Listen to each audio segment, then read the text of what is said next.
Kapag ako'y naglalakad sa alanganin, mga luha ko'y alam mong tahimik na daing. Sa bawat paghinga, pangalan mo ang himig. Ikaw ang pag-asa sa dulo ng aking pagod. Ikaw ang Diyos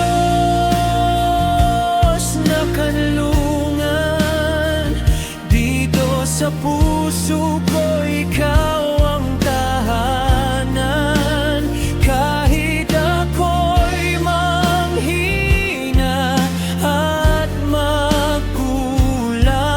Sa'yo ang buhay ko,